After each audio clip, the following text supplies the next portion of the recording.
Hi, I'm Tira Hello. Mitchell from Engraver.com, and today I'm going to be speaking with Joacim Jansson from the country of Sweden. And good morning, Joacim. How are you? Good day, Tira. Oh, that's right. Or good afternoon. Right, because you're at the end of the workday, right? Yeah. So I usually quit this time of the day. And where in Sweden are you?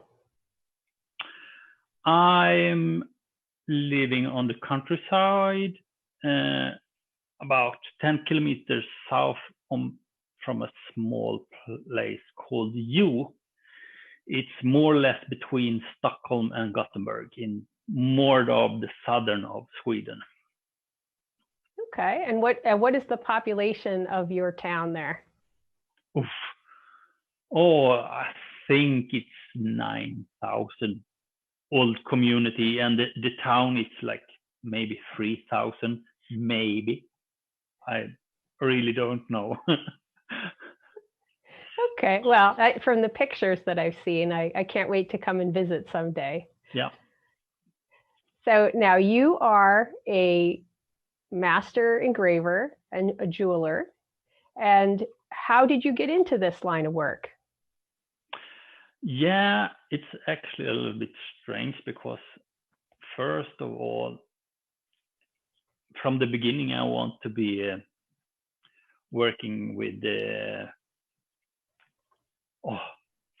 this is the problem because I'm not English speaking, so I drop some words sometimes, but I was a truck mechanic for like 15 years, and then my back broke down, so I need to change professions. And I have a friend who is a goldsmith, and so I start like an apprenticeship there to become a goldsmith. And after a while, he put a graver in my hand, and I should do some very simple straight lines. And after 10-15 minutes, you come back and see, Joacim, you won't be a goldsmith. You're going to be an engraver instead because it's going too good. So, and on that way it is. So I started with that like 2003, 4 something, and then 2010 I start my own business. And 2012 I took my first apprentice. So I had 2, so I'm in my 3rd apprentice now. And I got my master's certificate 2 years ago. So what I know about, I'm the only one at this moment who have this Swedish master's certificate for jewelry engraving. And how does that process go in Sweden? Because here, I'm sure we have a very different process for someone to get into the trade. I think it's a little bit the same all over Europe, but it's been changing a little bit under the years. But as it is now, to become like an engraver here in Sweden, you need to find like a master or a professional engraver that you can be an apprentice at. And then the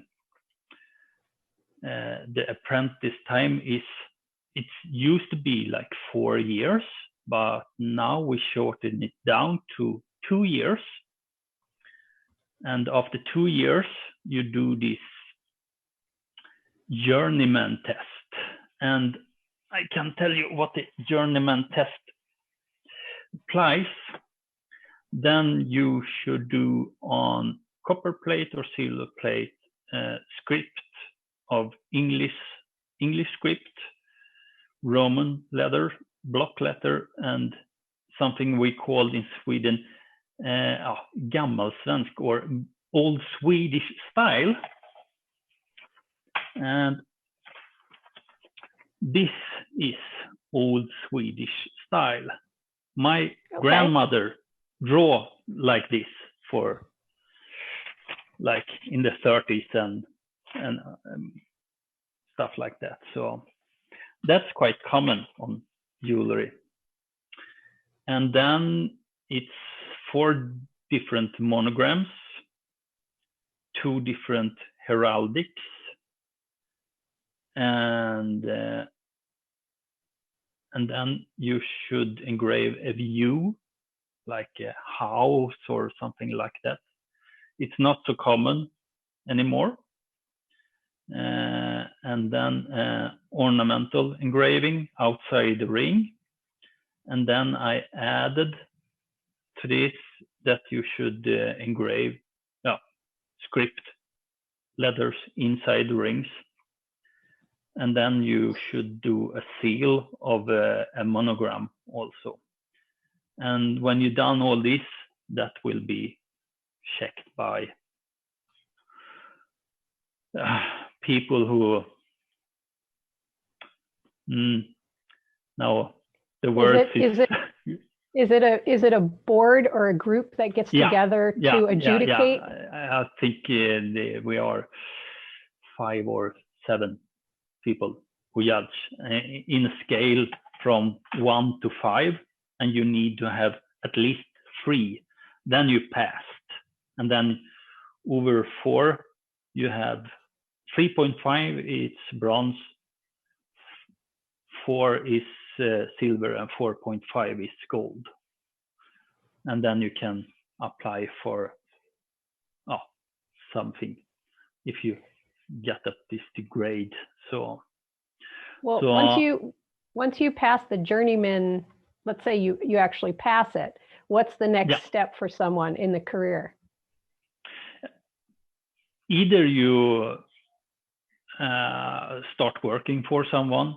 Normally you start your own business, and after that you have been working with your own business for, I think it's 6 years. I really don't remember exactly.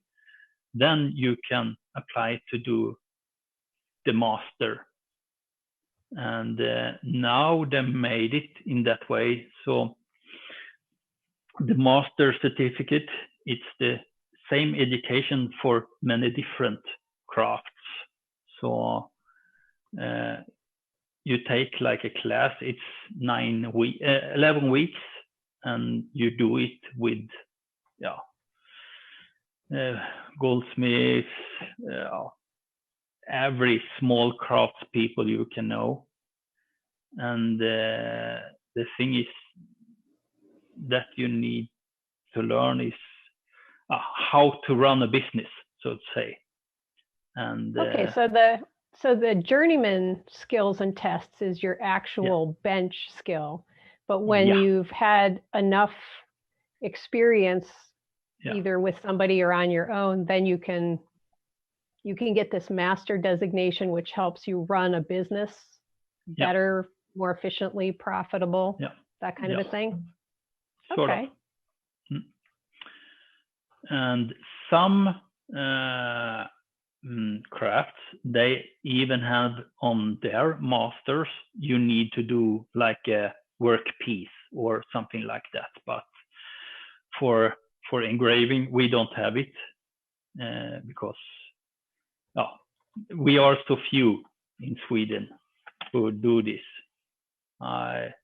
I don't know. We maybe are 5 or 10 who do this for a profession full time in Sweden. So it's not many, but we try to become more.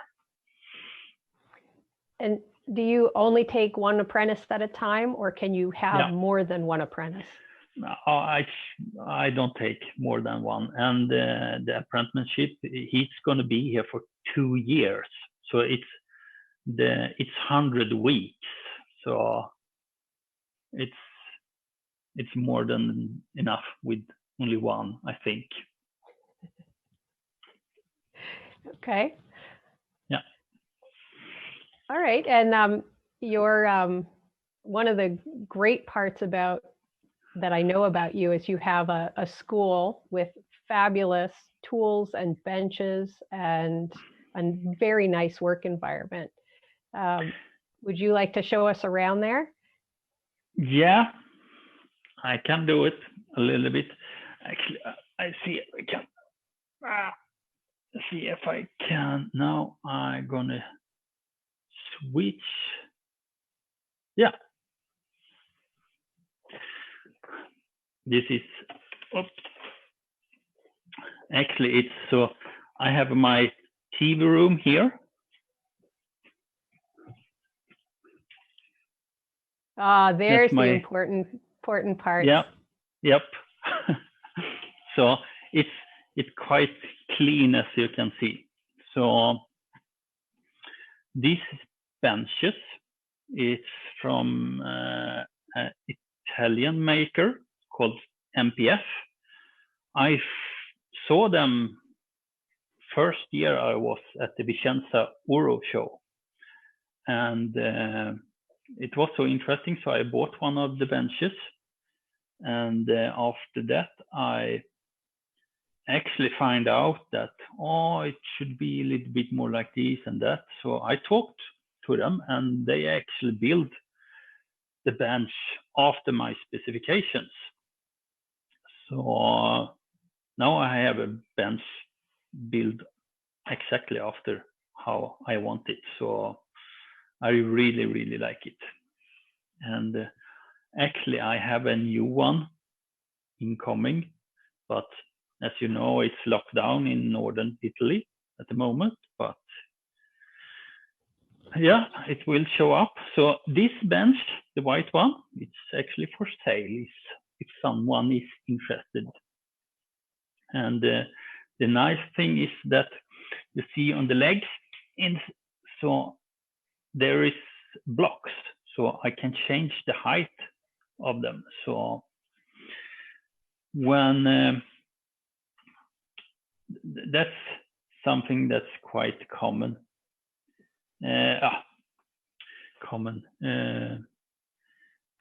That's really, yeah, no, that's really great, because then somebody short like me could actually buy your bench. Yeah. So many people, they buy a bench. All the benches is almost the same height. They take a chair and put a microscope on it, and then you need to either you sit too low or you sit too high. So it's so hard to find a good way to sit good. So I do the opposite. So I start by sitting in a good position on the chair and then adjust the bench after that. Then it's so much better. So here I have two benches that I can adjust. Electric. They are a little bit wobbly, but when I have students, it's really, really nice, because then they can have the exactly height and everything. And yeah, and I have at least two machines on each bench. On this, I have an NZ and a GRS, and that's the Leica MZ6. And this I have NZ and Lindsay Classic, and the Leica S9. And here I have a Lindsay Classic foot control and an NZ and A60. And on my bench, I have the M60, NZ Plus, Lindsay Classic palm control, and of course the pulse graver. So you have it all. If someone wants to try tools, you have them all. Yeah, I think I'm quite sure I'm the only one in Europe who has everything. I would guess that is true. Yeah. I have a disease called TAS, Tool Acquisition Syndrome. It's something that I also have, and probably Yeah. most of the people watching today have TAS. Yeah. Yes. Yeah. So, yeah, and actually I have a small little bit user bench here, so I can do some soldering and stuff also. And yeah, this I need to. Here I have my very simple photo studio. To daylight, plastic as a diffuser, and a tile, black tile. So all the photos I do in here. So very, very simple. And then I use a very nice app that I forgot the name of. Well, we could always post that in the comments afterwards. Yeah. And in here, I have for polishing and stuff also. It's so very clean. Did you just clean this for the interview, or is it always this clean? No, it's not always like this, but I actually going to have a stone setting class this weekend, so I need to. But it goes to some sort of a level, and then I need to clean also. And yeah, and as you know,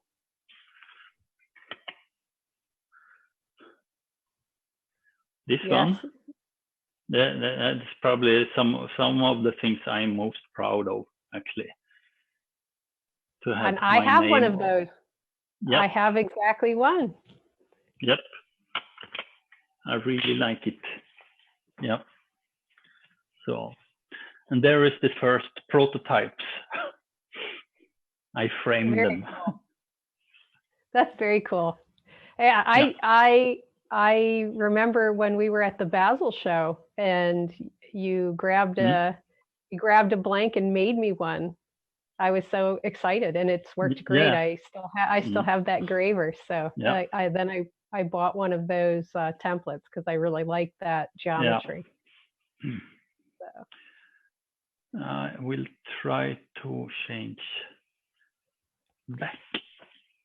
Now, I know you mentioned in the past on different forums and stuff that along with your fancy benches, you have a certain way of sitting or certain chairs that you recommend for comfort and ergonomics. Do you want to tell us any about that?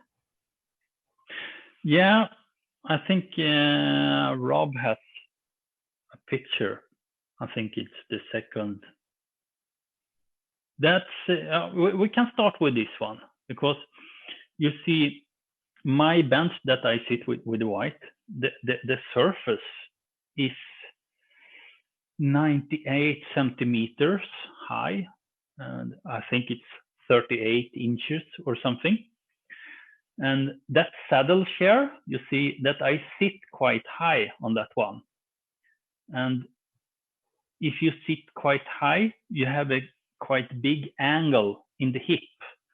And when you get the big angle in the hip, your back automatically being quite straight. So many people think, okay, I buy a saddle chair and then my back will be good, and they don't adjust the bench.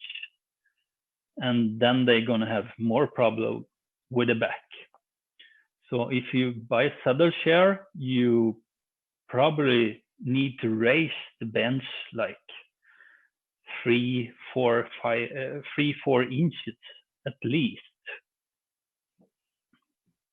Okay. Oh, to kind of sit. I see. So that you're You're more like sitting upright with your thighs more kind of sloping more down.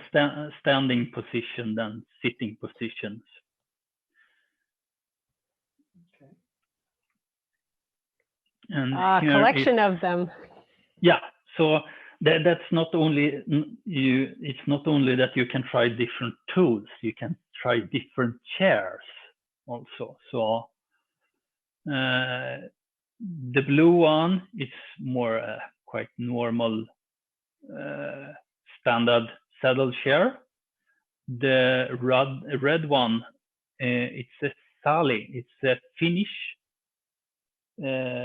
chair that you can actually adjust these two parts individual, because your hips we are always all different, so you can adjust it really well. And the red round one, it's actually a Pilates chair, so it's an air cushion on top of it, so it's a little bit wobbly, but you strain your back. And that to the left is a Swedish chair called Back Up, and that's the one I like the best. It's like sitting in a Chesterfield couch, sort of. So I really like that one. So, and because we are all different, we like different. So people, which chair is the best? You can't say, because we are different. It's like when they ask, which tool are the best? Yeah, try them out and find out which suits your best. It's great that you have all of those types of chairs for people to try. I've not even seen most of those in the US. They may be here. I haven't seen them, but that's really cool. Yeah. So because I've been operating in my back twice, so for me it's very important that I sit in a good way and in the relaxed way. And for example, I really love the S9 Leica in many ways, but as you see, I sit with the M60. But most of the thing is that because I have this ergo tube, because as you know, the bottom lens, that's the one who decides the working distance of the microscope. So, and depends on what I'm working on, I need to adjust the microscope up and down. So with this, if I put something that's higher, I need to make this up more. Then I don't need to raise the chair. I just do like this instead. So I sit in the same position, and then I need do like this, and then I do like that. And when I change this a little bit, I don't sit with the same position for the neck, so it's more movable. So I really, really like this. But the problem is this part is very, very expensive. Oh yeah, I mean they are beautiful. I've tried them out. I don't have one myself because, as you know, they're very expensive, but they are very nice. Yeah.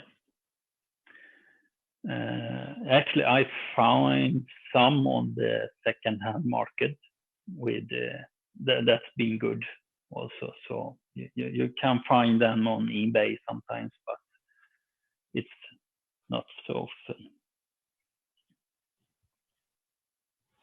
And what about your school and classes? How many classes do you give? How many students in a class?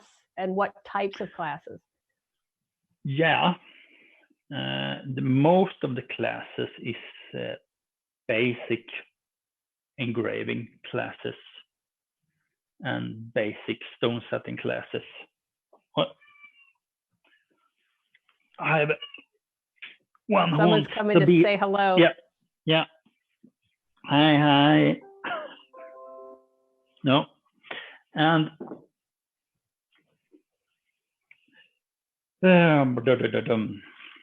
Classes. Yeah. Cat.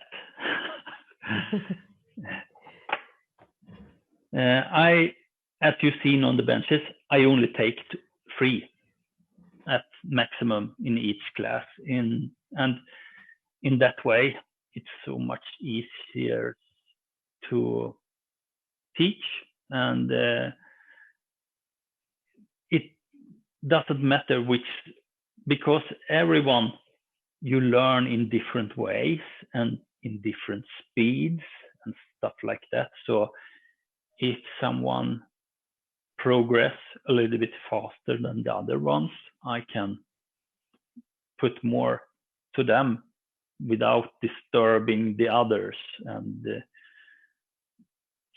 so they always feel that they really get everything out of it. If you want, I can share his webpage for his courses. Oh, Rob says he can share the web page you have for your courses. Yeah. So we can do that right now. Yeah. And you teach mostly over the weekend, like a couple day classes or full week classes? Normally, the ones who comes for my classes,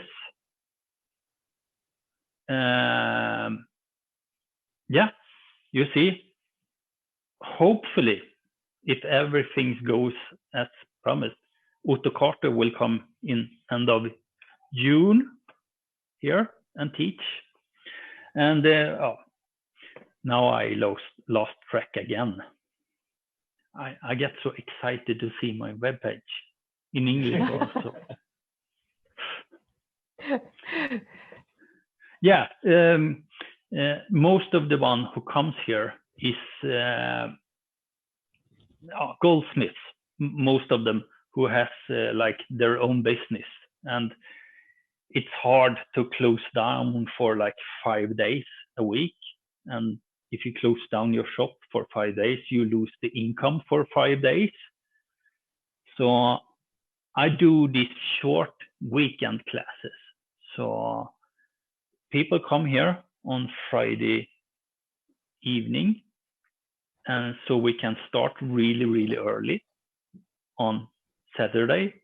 And I actually build 2 separate rooms here. So they stay at my place, they have their own toilet and everything. So you don't, when you apply to a class, everything is sorted out. You have a place to stay, all the food is sorted out and everything. So you don't need to, where should I stay or where find food or anything like that. So everything is included. So we start Saturday morning, and then we work all day until people get tired. So sometimes 5 o'clock, sometimes 8 o'clock, and half the night sometimes. And then we start over on Sunday and moves on to people are tired enough. And I think, especially when you're learning new things, is like, I think 2 days is quite good, because with like engraving or stone setting and much other crafts, it's much about creating a muscle memory for things. So you should learn small bits, go back home, apply that, train, and then when you feel secure in all that, you can just call me and take another class for 2 days and apply more skills in that direction you want. So How far are you from whatever major airport someone would have to fly into? The closest airport is that one outside Gothenburg. It's Landvetter Airport, and it's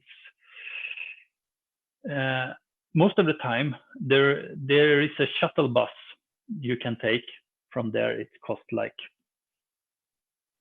$10 or something, and then you go to a place called Jönköping, and then I pick you up there. So it's quite easy. So with car, it's like 2 hours drive to the airport from here. So okay, sounds pretty easy. It's doable. So I have quite a lot of people from Germany coming here. So, and I have people from Finland, Norway, Denmark, England, Portugal, Italy. Yeah, so far. Anyone from the US yet? Nope, not yet. There was a couple of ladies who wanted to take a class here this year, but I not heard of them for a while now, so we'll see what's happened. Yeah, things are a little disrupted now, but yeah. I know Rob and I definitely want to come over and see you at some point. Yeah, you are so welcome. and speaking of which, I know you were supposed to come here in just a couple weeks. Yeah. And I'm really sad that we're going to miss that. But I'm super sad. Because we were all going to go to the Engraving. Yeah. Now, at your school there, do you ever have groups of people get together just in the trade to have a social event or fun training day like an Engraving? Yeah, we actually have that in Sweden. We are like a small Facebook group, and we have this event. I call it, when we are at my place, I call it Engrave in You. It's of course from the town of You. Yeah. So then we usually are like 6-8 people. It's stone setters, knife makers, goldsmiths get together, and having fun, eating good, and more or less like the engraving. And we've been at some different places up north Sweden also. So it's really fun because we all are self-employed, sit in our own places and stuff like that. So yeah. Rob, I think we have pictures. Yes. Yeah, I've been responding to comments that have been going on in the background. A lot of people are talking about his microscope. There's a lot of interest in the M60, and I'm trying to answer some questions. Okay, Rob is trying to answer some MD6 questions, or the fancy microscope questions. So he's going to put up the pictures. Yeah, I want to add that the good thing with the M series of Leica is that you can take it apart and put something else. And on this, I have this photo tube. So you can start with something and then upgrade after a while. And you don't need to sell all the microscope. So that's really good with it also. What picture do you want? Are there certain pictures that you want to show in any given order, or should Rob just stick some of them up there? Yeah. Okay. He's working on the tech magic here. Yeah. Da, da, da, da, da. Yeah. That's actually one of the most famous trophies we have here in Sweden. Now it's disassembled. So that's the Swedish Hockey League trophy. It's called Le Mat, and it's from 1926, and it's been restored. So they called me like October, November, and was asking me if I could restore some of the engraving on it, because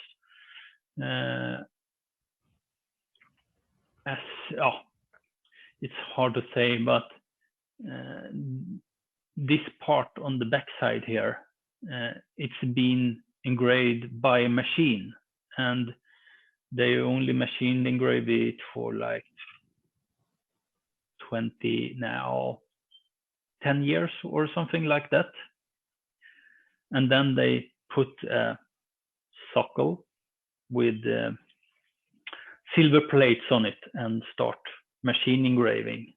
So I recut all the machine engraving on the trophy and bright cut everything so it pops really nice. So when they get it back to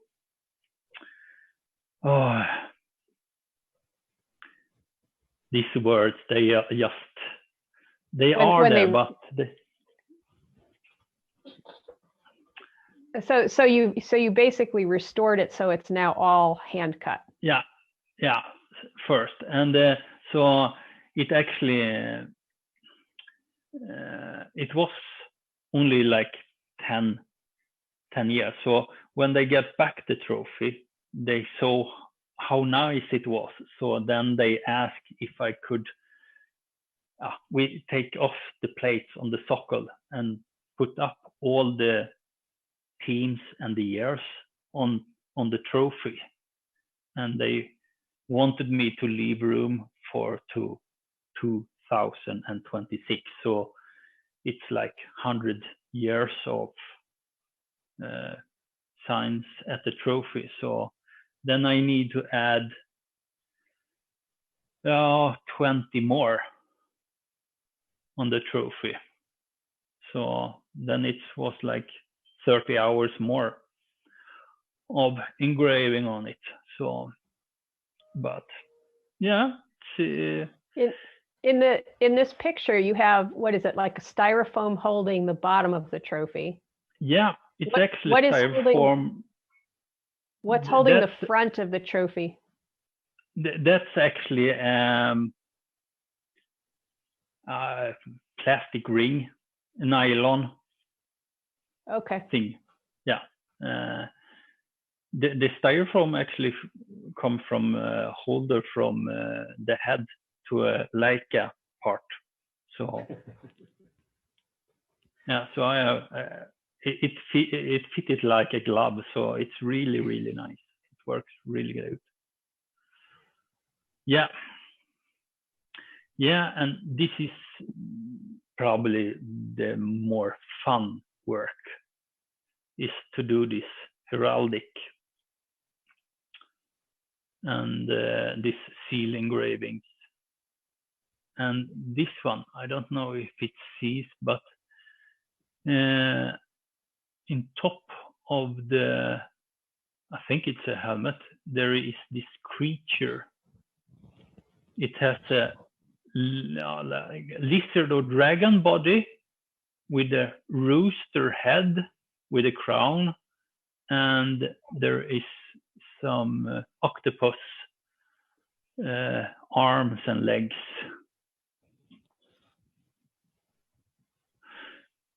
This is quite fun because now you need to cut everything in reverse and 3D in the opposite way. So it's really, really easy to cut. If you do slightest mistake, you are, yep, goodbye.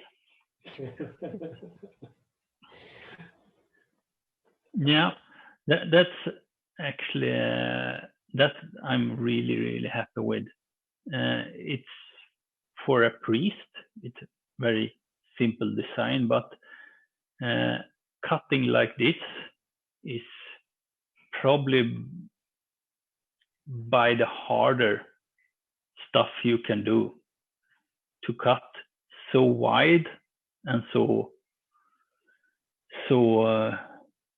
it's clean. Oh. It's a beautifully clean cut. Yeah, and on that surface and with the no angles or anything. So that's really high precision. It looks very simple, but this is really hard to do actually. But yeah, and this is more the common stuff I do, like text. This is inside the lid of a pocket watch, and here my extra negative engraver comes very handy, because then I can access much easier. Go next one. Okay. Yep. And this is some examples for ornamental engravings on rings, and there is a little bit different for Scandinavian engravings, like compared to American. So I never do running wheats or things like that. Never. And these pictures are all taken on your tile in your light box? Yep. Very nice. Yeah, and there is the plastic template, and engraving inside ring is something I really like also. I actually have 3-day courses in this also. So I hopefully gonna have one in beginning of May, if everything's gonna go as it is thinking. Yep. Okay. Well, if you ever want to put one online, let me know. Yeah. We have a couple of people who want to know. We want him to clarify about how he sharpens. I think he's shown the templates, but nobody really knows what they are. Okay, we're having questions from people about how you actually sharpen, because you've shown the template. Can you show what the graver looks like? Probably not under the scope, but well, we can put a link up or something. I don't know. Yeah, I have actually on Lindsay's where you buy the template on Lindsay's page, there is a link to his forum. There I showing step by step how to sharpen it. And just to make sure they get the right one, if they look up your name is actually attached to that. So it would be easy for people to figure out which one. Yeah, it says Joacim Jansson extra negative. That makes you extra positive. Extra cool. Yeah. So and normal. That's a normal 96. Actually, I might have one. Let me look. I could maybe throw one up under the microscope here. Let's see. That's here we go. Here we go. I found mine. So if you want to go, we'll throw it under the microscope. People can see what it looks like. Okay. Is it up? Okay. So this is what. This is what it looks like here. Yeah. And this is actually the one that you made for me at the Basel Fair. Okay. Which is, it's getting too short now, but I refuse to throw it away because you made it for me. The first one I made one in carbide, and I used it daily for more or less like 2 years. So it holds up really long time also. So And Yeah, the thing with it is that directly after the heel, it goes up negative. I think it's like 8 degrees. So, and because of that, you can access, for example, inside the ring much easier also. Yeah, it really saved me when I was doing a knife project. From the bolster, it kind of had a scoop that was concaved down to the blade, and I designed in there, figuring I could use it, and I did. But if I didn't have that graver, I wouldn't have been able to get into that area like I did. Yeah, and you can also make, when you sharpen it, you can make it a little bit shorter. Then you can increase the heel also, and then you can access even more. So, and actually I start using a little bit different graver geometry that I was thinking to show at Scott's Engraving, but is that the one that you showed me at another Basel time, or is it a new one? This is a totally new one, and actually it's not me who figured this. People, I think, accidentally made this type sometimes. It's actually a nice lady who teach me. Sorry, we've lost your. I got the phone call. So I put her away.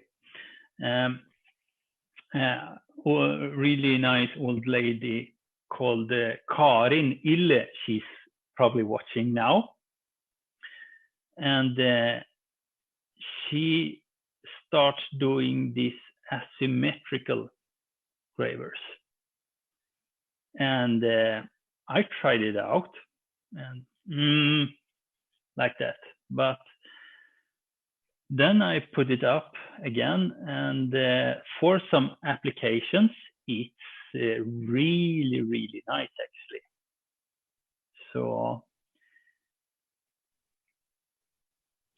the thing is that you do different shapes on each side of a point graver, like you do when you're shopping with the Lindsay, like you have like a 96 on one side and 116 on the other side. It's super wonky when you start to engrave with it, but yeah, I will try to do some videos on it, and so people can see the difference of it. So actually, I cut everything on the trophy with this graver, so it's very nice when you figure out how you can use it. Good. Yeah. Is there anything else you would like to let us know about from your shop? Any other projects you're working on? Anything? I don't know. Oh, tools, my husband says. Any other tools? Any upcoming classes, I guess, other than your May one? Or the phone call now, it's probably, I'm actually going to have a stone setting class this weekend, because in Sweden we are not totally closed down yet. So, and so no, but yeah, as I said, Otto Carter is planning to come here and give a class this summer in end of June, and if everything works out, and there is actually one seat left for that class if someone is interested. So, and is there some questions also? Yeah, do we have any questions? Well, I just saw, and I apologize, it looks like there was a problem with the YouTube stream. The Facebook stream worked, but the YouTube stream was not working properly. So I think most of the people who tried to dial in by YouTube couldn't make it in. So most of the people, yeah, well, So we can repeat it another time, maybe. I'm going to repost it on YouTube, but I apologize to everybody who tried to get in on YouTube and couldn't make it in. Well, that's what happens with tech sometimes. That's probably why I heard my apprentice scrambling around in his kitchen. So why he's not looking at the live stream? He don't have Facebook, so that's why. So. Okay. Well, we can maybe do it again another time. This is the first time we're doing it internationally too. So, you know, but there's a lot of things. It works great, I think. Going. All right. Yeah. And how do you like that that pulse graver that we sent over? Is that working for you? Yeah, absolutely. And it's so easy to use in many ways, and it doesn't sound anything. So actually, I need to buy another one to my apprentice. So the sound level gonna be even better in here. So, and the thing is, all the people who've been here taking classes and tried it out, this is what I'm gonna buy. Everyone says so far. So yeah, so because you can do more or less whatever you can do with all the other brands, and it's so easy to change between applications and stuff also. So yeah, it's the future, absolutely. Well, good to hear. Good to hear. Yeah. And I really, really like your 1.9 carbide graver. That's more or less the favorite now. Yeah, I use them. I've been using them more and more, especially now that I figured out how to sharpen them with your help and stuff. Yeah. And with the indexing, because of that flat, it's pretty easy. So they can come out or in. Like if I'm at a show and someone takes one out of a collet, it's not a big deal. I can just put it back in. So that's been very helpful. Yeah. Now you probably are sitting at home like everyone else now. Do you have any idea when your next show will be, or if there will be another show coming up for you guys? Oh, I think maybe in late August in Denmark. It's the closest for me, I think. Okay, yeah, I'm going to be, well, we're hoping to be in August as well. We're hoping that the Atlanta Jewelry Show goes off in August. So we'll see. We'll see how that goes. And we have a show in Stockholm every year, but they actually canceled this year also. So it's a little bit bummer for me because there is more or less the only way I can reach the big public here in Sweden. So, but in a couple of weeks, probably my web shop gonna be up and running. So it's gonna be at the same web address. Yeah, it is, and probably only gonna sell like in Scandinavia, so not internationally. Let me know when that happens. I can't wait to see it. Yeah. And that'll be good. Yep. Nice. All right. Well, at the end of the day now, I hope you have a pleasant evening. Yep. Oh, how would people get a hold of you if they wanted to get a hold of you? You have an Instagram, Facebook? Yeah, Instagram, Facebook. I have. They can on Facebook. It's JJ Handgravyr. Instagram is Handgravyr.se,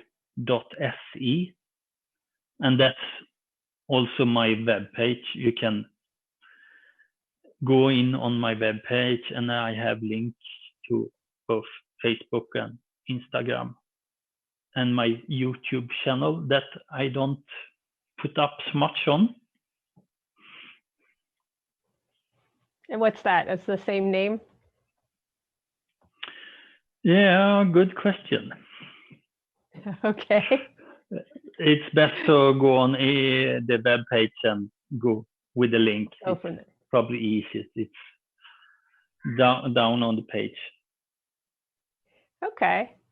Yep. And my email is Tira@engraver.com. I'm on Instagram at Tira.Mitchell or PulseGraver, and engraver.com on Facebook. So I'm pretty easy to get a hold of from my webpage as well. All the information is there. Yep. Well, I wish you were coming over. I can't wait to see you again. Yeah. Hopefully it's going to be quite soon. All right. I've been looking forward to this since I've been at your place last year, actually. So I hope I can do this every year in some way. Well, maybe in the fall we can get something going on. Yeah. We figure something out. Absolutely. All right. Well, thanks for the time. And I hope you have a pleasant evening, and please stay safe. Yeah, you too.